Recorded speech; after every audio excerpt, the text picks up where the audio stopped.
Hello everyone, welcome to my channel. So this video is about the short method when qx is sin x or cos ax. Okay, so we have two cases in that. The case one is when if ft can be expressed as phi some function of d square and phi minus a square is not equal to 0. That is, you have to replace d square by minus a square, not minus a whole square. Okay, only minus a square. At that time you have function of d square sine ax.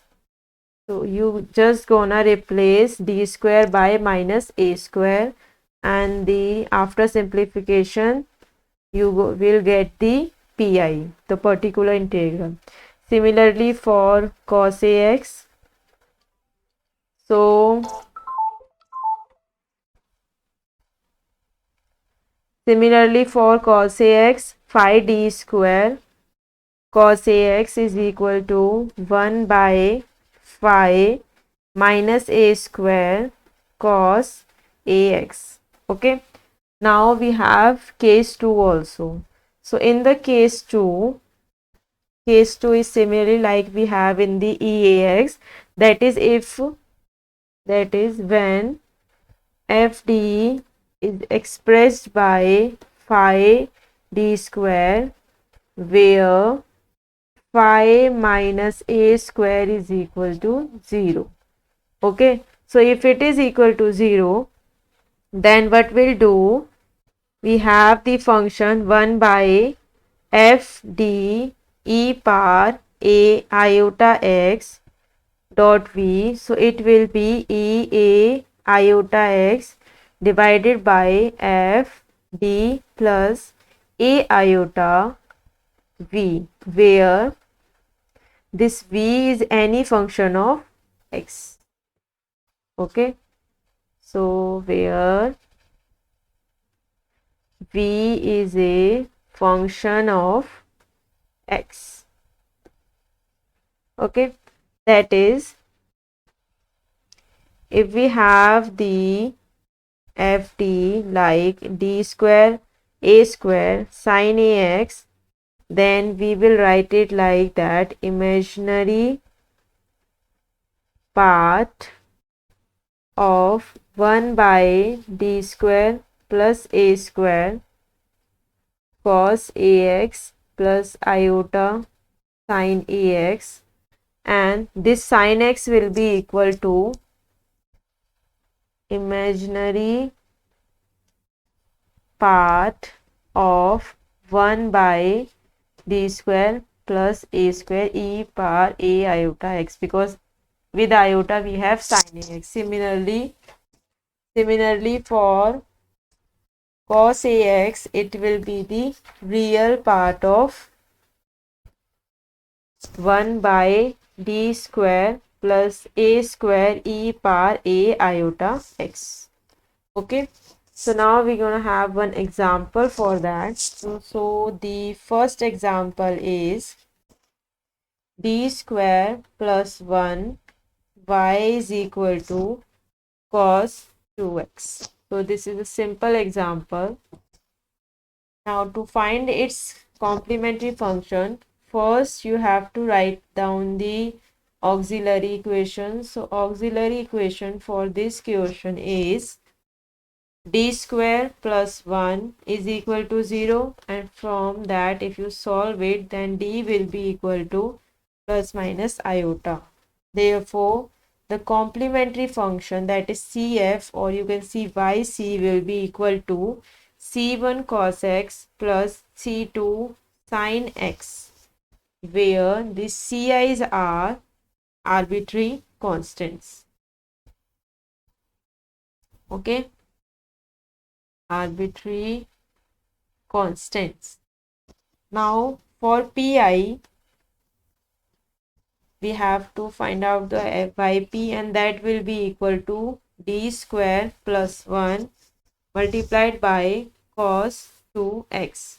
So here if you see, a is 2, so we have to replace d square by minus a square, that is minus 2 square.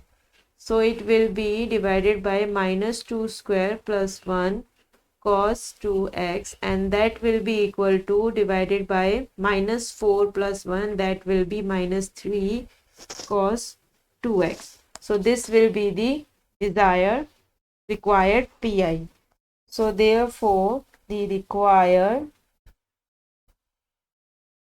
general solution of this question is CF plus pi, CF plus pi, that is C1 cos x plus C2 sin x minus 1 by 3 cos 2x. So this will be the required general solution.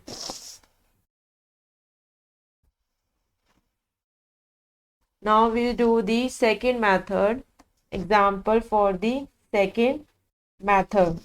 So the second example is, we're gonna have d cube minus d cube plus a square d y is equal to sine ax. So for that, first we need to find the general solution of this equation. First we need to find out the complementary function.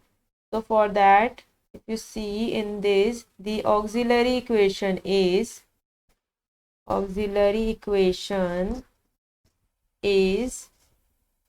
d cube plus a square d is equal to 0. So if you take d common from that, then it will be d square plus a square is equal to 0. If you simplify it and find its root, then it will be, then d is equal to 0 and 0 plus minus iota e. So therefore the complementary function, that is yc, will be equal to c1 e power 0x plus e power 0x c2 cos ax plus c3 sin ax.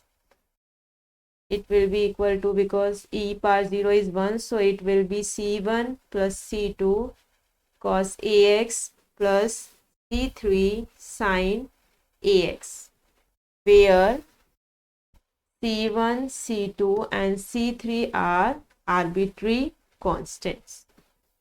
Okay. Now we need to find out the pi, particular integral. So this is the CF. We are done with that. Now we need to find out the particular integral. So the FT is d q plus a square d, and qx is sine ax. So it will be equal to 1 by, if you take d common from that, it will be d square a square sine ax, and it will be equal to 1 by d square plus a square, because we have d here, so we can do integration. Like in the first video you have seen that I have told you that d represent the differentiation with respect to x, and 1 by d represents the integral with respect to x. So 1 by d, we have 1 by d simplification form, so we can do, first we'll do the integration of that with respect to x, then we'll solve further. So if you do integration of sine ax with respect to x, then it will be equal to minus cos ax divided by a, right? So it will be minus 1 by a. Now we have cos ax. Now we have cos ax here, and it is the real part of the real part of the e iota ex, right? So we're gonna do the same thing here. So it will be minus 1 by a and real part of 1 by, and replace this cos ax by e iota ax. Okay, so it will be equal to minus 1 by a real part of e. Now we gonna take e iota a iota x to the left hand side and add this a iota with d. So it will be d plus a iota square, a square, and multiplied by 1. Okay, we have to, this is the operator, so we need something here to operate d on that, so that's why we'll have 1 here. Okay, so it will be minus 1 by a real part of e iota ax. Now simplify that square, so it will be d square plus a square, or you can say minus a square, because minus iota square is equal to minus, so minus a square plus 2a iota d plus a square multiplied by 1. So we can cancel out the a square from that, and this will be equal to real part, so it will be real, real part of e a iota x 1 divided by d square plus 2a iota d 1. Now if we see, we can replace 1 by e power 0x. So it will be real part e a iota x divided by, we take d common from that, it will be d plus 2a iota, and it we can replace 1 by e 0x. Okay, okay, so it will be e 0x. Now if you see it, this form is of, this particular form is of something like e power ax, right? So we can use that method here. So it will be equal to minus 1 by a real part of e power a iota x 1 by 1 by d. Now we have 0 here, so if we put 0 in the place of this d, then this whole denominator will be 0 and it will tends to infinity, so we don't need that. So if we put 0 here, then this will be equal, this will be not equal to 0, so we'll put 0 in the place of this d, and it will be equal to 1 by d 0 plus 2a iota multiplied by 1. Okay, so it will be 1 minus 1 by a real part e a iota x 1 by, we have 0 here, so it will be 2a iota d 1. Now 2a iota is a constant, so it will be minus 1 by a real part, it will be 2a e power a iota x divided by 2a iota, and it will be 1 by d 1. So it will be equal to minus 1 by a real part. If we integrate this thing, if we integrate the 1 with respect to x, then it will be equal to e a iota x to a iota x. So if we take the real part outside, then it will be x divided by 2a square, and real part of e a iota x divided by iota. So if we take real part of that, then it will be equal to 2a square sine ax. So this will be the required particular integral. Now the required general solution will be equal to CF plus PI. Thank you for watching this video. I hope you like this video. Please like, share and subscribe. Thank you.